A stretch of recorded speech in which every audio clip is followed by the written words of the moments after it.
Building your own garden, creating it with your own two hands, is one of the most rewarding experiences that a person can have. But there's another aspect of gardening that I absolutely love, and that is the creative aspect of garden DIY projects. You can build so many different things for the garden, from sheds and cold frames to raised beds and even growing structures for climbing plants. Now, a lot of these projects use wood as their main material, and you may or may not be aware, but wood is very expensive at the moment, and the prices are not dipping anytime soon. And so looking at cheaper and even free alternatives is something that is really attractive, and that includes pallet wood. Now, over the years, I have built many projects using wood pallets, including these two planters that I'm sitting on right now. And so I'd like to take you through a little bit about pallet projects, safety in using the wood, how to break them apart, where to find them, and also introduce you to some of the many garden projects that I've made over the years and instructions on how you can use them to borrow the idea for your own garden.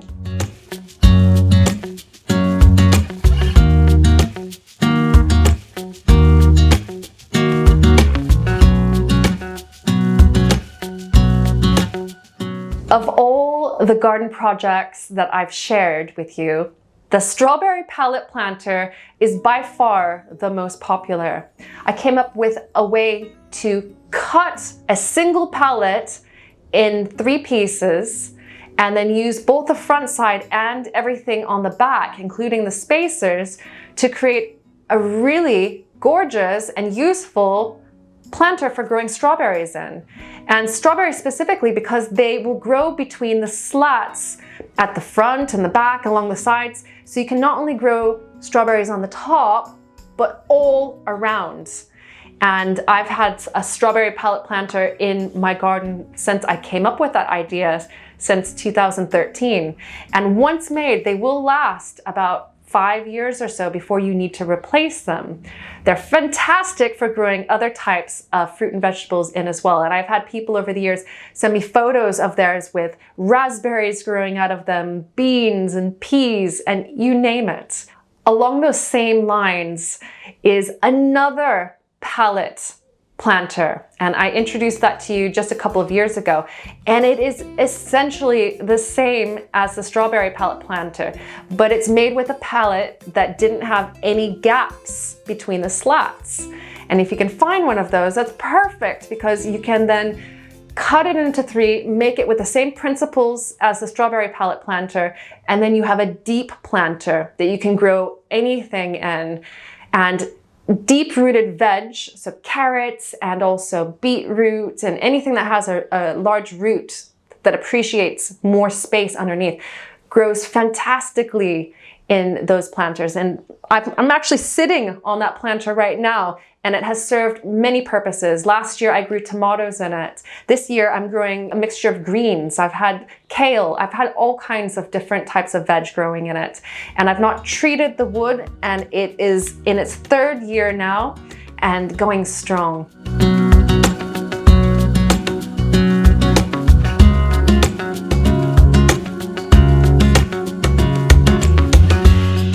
Pallet safety is a major concern for people who want to create garden DIY projects or even items for the home from wood pallets, and it is a concern that we need to take seriously as well. Pallets are made to be lifted up by forklifts, hence their shape and design, and goods are loaded onto them, and then they're loaded onto planes and trains and trucks and boats and sent all over the place. And they can have anything on them, anything from gym equipment to potatoes to motor oil.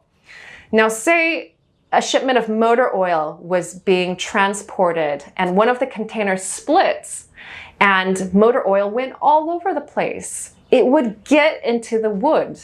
And so you wouldn't want to use that pallet in your home or your garden. There's just too many risks involved.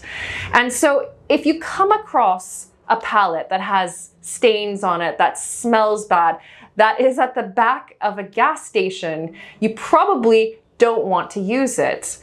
Find clean looking pallets from places that are relatively trusted sources. So for example, if you found a pallet at the back of a furniture shop, it's probably just been used to transport furniture and it's probably safe to use. That's the first green light that you can use that pallet in garden DIY projects. The second thing to look for on your clean pallets is the Ippc Stamp. Pallets that are destined to cross international borders are required to be stamped on the side to let the authorities in the next country know a little bit more about that wood, because they don't want to have insects and microbes and other pests crossing borders and coming into their country.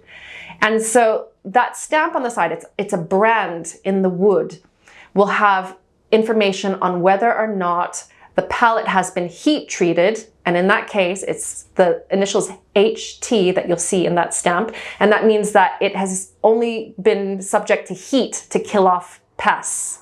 You'll know that the pallet has been fumigated by other initials. Those initials are mainly, at this point, MB, which is methyl bromide, or SF, which is sulfuryl fluoride. There's another one that's called phosphine as well. Now, methyl bromide was used in the past. It isn't used so much anymore, but you can still find older pallets in circulation that have been treated with methyl bromide. It's a pesticide, and it will kill beetles and all different types of insects in the pallet itself. And also, if you bring it into your garden, it's probably not a good idea. The two newer chemicals used to fumigate pallets do the same thing. They are pesticides, they are fungicides. They are meant to kill off anything trying to live in or on the wood. So if you come across a pallet that has stamps on the side that have the initials MB or SF on them in particular, avoid them. If it says HT, it's just been heat treated. There's no chemicals that have been used to fumigate it, and it's safe. So that will give you the second green light.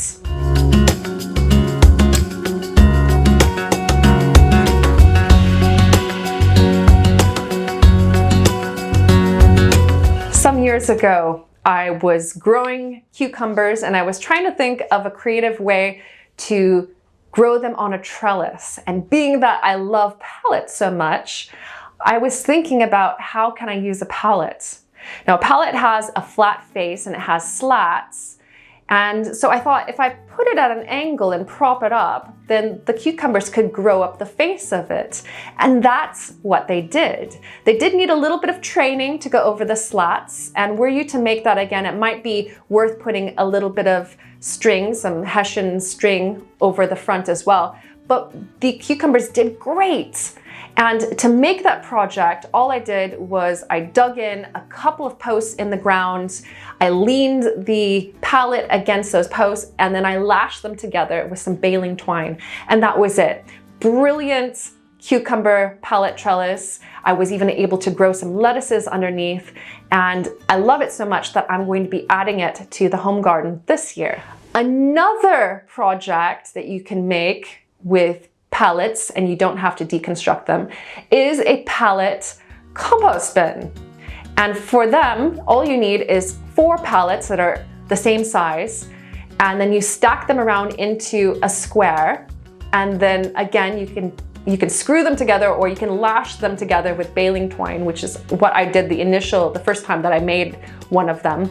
And they just hang together in the perfect size for you to throw your garden waste into and create a DIY, easy peasy and cheap compost pile.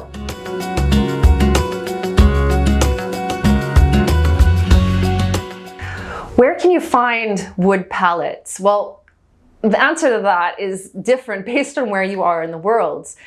Here, they're relatively easy, and I can go to the local bakery or an industrial estate that has, say, a furniture warehouse on it, and they often have pallets stacked at the back or sometimes in the front for people just to take. If the pallet is painted, if it's blue or red, or if it has property of written on it somewhere, you don't take those. And if you find a plain pallet, it's always wise to ask if you can take it. Now, other places are a little bit more difficult to find free pallets, but what you will often find is that savvy people on sites like eBay and Craigslist will have found pallets for you and then will sell them on. Wood pallets come in all different shapes and sizes, and also construction models. Some of them have spacers, some of them don't.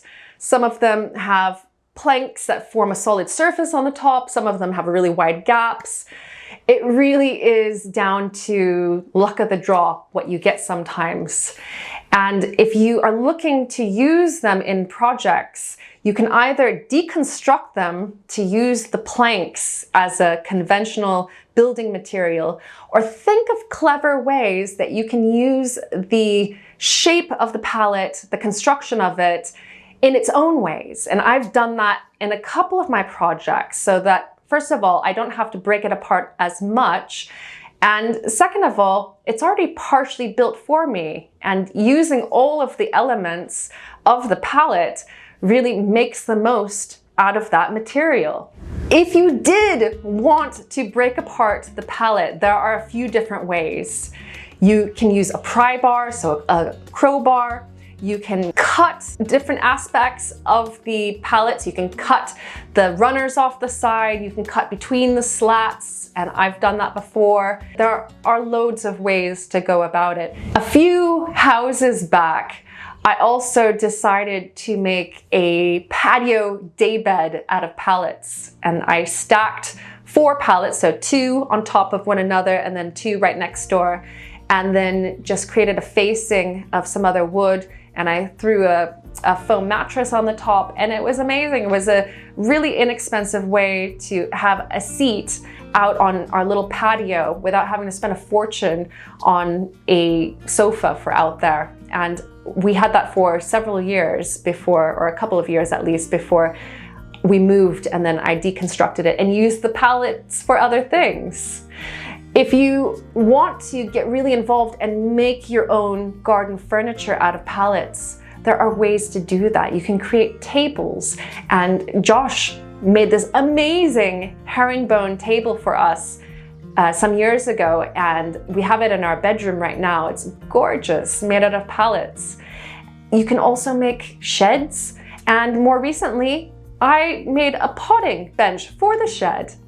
Now that is quite an easy project as well, and useful because it creates a workspace for free, essentially, because I found that pallet for free, and I was able to use the spacers to create ledges, so built-in ledges to put more shelves on for storage.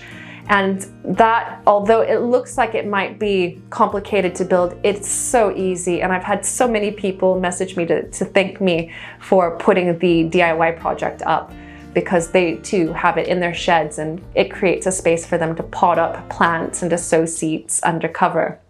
Items that you make for the garden with pallet wood will last outdoors anywhere from 3 to 5 years. Just depends on if they're in contact with the soil, if they're getting rained on, lots of environmental factors, but 3 to 5 years, I would say, roundabouts. And many years ago, I even made a raised bed garden out of pallet wood. It didn't last very long. I think it was 3 years, but it was free. And so if you're looking for an economical way to build your own raised bed, then check out that idea. And if you're looking for something that's going to last a lot longer, I have a video for how to make raised beds in the Polycrub, and those are going to last so long. Really good tips there on how to build raised beds properly.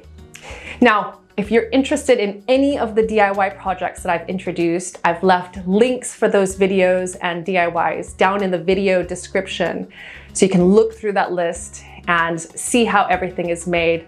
And if you want to add them to your own garden, feel free to borrow the ideas. I would love to hear from you if you've made any of them as well.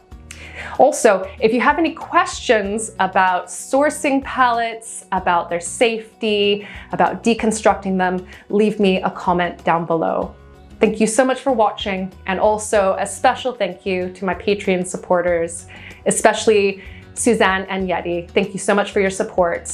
I will see you next week for another video here on Lovely Greens. Bye for now.